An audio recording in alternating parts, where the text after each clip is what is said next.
guys, what's up? Eric here with driverlineup.com, and you may occasionally hear the voice of Jenna. I didn't tell her I was going to do that. Checking in here with you guys from Tampa, Florida. Man, I'm growing a winter beard, and you know, it always gives me crap when I do it because I go through this phase of like these, you know, I'm 41, so I'm getting these old man hairs that stick out, and then I go into this phase where I look like I'm Amish. I got build cabins or something, you know, and then it gets full and nice, so I'm just keeping an eye on it because it's gonna get out of hand here. It's gonna get out of hand before it gets better. Anyway, we're at our first receiver, our O2, and it's not going well. You know, we thought, okay, we've got this. We had an 0900 appointment at this receiver, which is our O2, and then tomorrow morning we have an 03 and a 90. So we thought, well, this is going to be great. You know, we'll get in here, get this out of the way, and then go park somewhere and have a nice, enjoyable evening and night. Get some good rest. And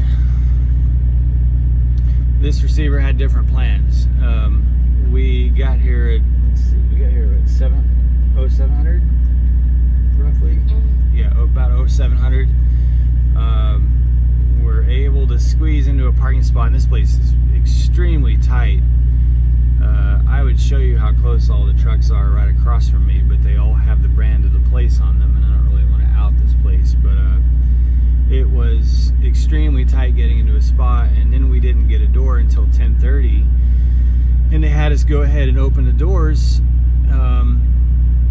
and then we just pushed cold air out of the reefer for an hour and a half before they touched the load, and it's now 4:15 p.m. And they haven't been in a trailer for several hours, but of course, you know, they don't communicate anything, and we're still just blowing cold air out, and we still have 2 more stops. So the reefer's just been going crazy because it's set at -10. So yeah, our appointment was 0900. It's now 4:15 p.m. and now we're in that situation where, you know, what is parking going to look like? And this is Tampa, and if we were going north on 75, there would be pretty ample parking up there, unless you wait until late at night. But going south, that's a different story. There's not much between here and our next stop. So now every minute they keep us here is a minute where we could find difficulty finding parking. So it's getting a little frustrating. Get some detention there. Well, this video is about secret parking spots, but just real quick, you know, some shippers want to disconnect your airline, right? But I would say 75% don't, and they never really communicate that with you. They never really tell you that they're going to disconnect the airline or, you know, put a lock on the glad hand lock on. They don't. Most times they don't communicate that with you. So I don't always pull the trailer lock. Jenna doesn't always pull the trailer lock or trailer brake. So, you know, if you go over there and just yank that hose off and the trailer's pressurized, you're gonna get a face full of air. And if you don't expect it, it can be especially surprising. Well, dude comes out here. I was in a sleeper. Dude comes out here today. And sure enough, pulls the line off the trailer without saying anything, without knocking on the door, without communicating anything. Just yanks the line off, and of course, gets shot in the face with air, and puts a lock on it, and then proceeds to tell us. I didn't know he put a lock on it, but then proceeds to tell us that we need to move the tandems all the way to the back, which they didn't communicate that either. They just said go to the door, take the seal off, take the seal inside, open the doors back to the dock. That's what they told Jenna. Shock the wheels. They didn't say anything about sliding the tandems all the way back. And the trucks on both sides of us didn't have their tandems slid all the way back. So there would be no indication that they wanted this tandem slid all the way back. Well, this guy puts a lock on, a glad hand lock on, says, we need you to move your tandems all the way back, and then just carries on and heads inside, you know? Like, so I had to find him. So, like, I don't know if you know how tandems work, bro, but it requires the truck to move forwards and backwards. I hunted him down, and he says to me, you don't just push a button to move them? The guy was completely clueless as to how you move the tandems. Like, in his head, the trailer elevates maybe a couple inches off the ground, and then the tandems slide back without the trailer moving. I don't know what he was thinking. But in his mind, you just press a button in the truck and the tandems roll back without the trailer moving. I don't know. But so he had to come back out here and take the glad hand lock off. And then Jenna I could hear her through the sleeper. She's sitting here educating him on how this all works. He had no clue, no idea how to move tandems. I mean, he just came out here, pulled the line, shot himself in the face with air, put a glad hand lock on, and said, I need you to move the tandems, and went inside. And just assumed that there's some way you can still move tandems. Anyway, it's amazing. I got completely off track there, and I'm already 6 minutes in. But our parking problem, so I wanted to hit real quick on, and I'm sorry it took me 6 minutes to get there, but I want to give you guys an update anyway. Parking. So one of the things that's been extremely valuable to me is tracking my secret parking spots. And I know that you all have them. If you haven't started driving yet, or if you're just starting to drive for Prime, or if you're in training, you'll start to collect your secret parking spots. And when I say secret parking spots, I'm not talking about truck stops or places where a lot of trucks park. I'm talking about like that you would never know that you could park overnight. And I find a lot of these around shippers and receivers by looking at Google Maps. You know, the satellite view, you can kind of zoom in and see if you can see another truck parked there. Some of the best places to park around shippers and receivers, especially in industrial areas, is when you see a very big sort of cul-de-sac, you know, where trucks can turn around, make turns in there. When you see one of those really big ones and they don't have any shipper or receiver entrances around them, you can definitely park in those, or right outside of them, especially if there's no shippers or receiver parking entrances around those.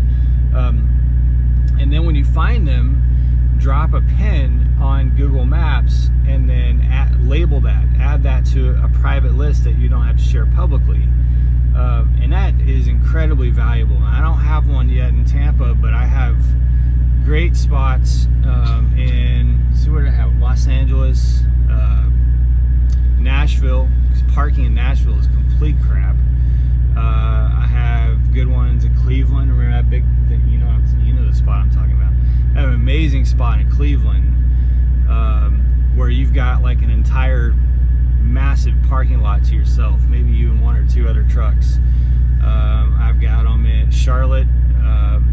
So I've got a good list that's in my Google Maps that's private to me with pins where I can actually make notes on those pins too. And I'm always looking for them. I even looked here where we're at right now. And there is a spot right outside where there's a couple trucks, but I didn't see anything nearby where you could kind of go hide. So that to me has been really valuable because now as a team, we don't really have, it's not really as difficult for us because the truck always has hours. And that's probably one of the biggest advantages outside of being able to do more miles as a team is the simple fact that you always have hours. You're never going to be stranded. You can always just keep moving or keep searching or, you know. As a solo truck though, when I was solo and I had to deal with, you guys know that the time clock jujitsu that you have to do to manipulate your way from point A to point B, it can be really handy when you're in a place like Nashville to know, you know, these spots aren't always the most ideal because obviously they don't have facilities. you can't go get food, you know, so you got to make sure you can make a sandwich or do something and eat something out of the truck. But in a pinch, if you can go somewhere nice and quiet, not be bothered, and know that you can park overnight, and that there's rarely ever any other trucks there, that's a really good list to have. So that would be my recommendation for you guys if you aren't already doing it, is use Google Maps pretty religiously in tracking things. I have another list. We both vape.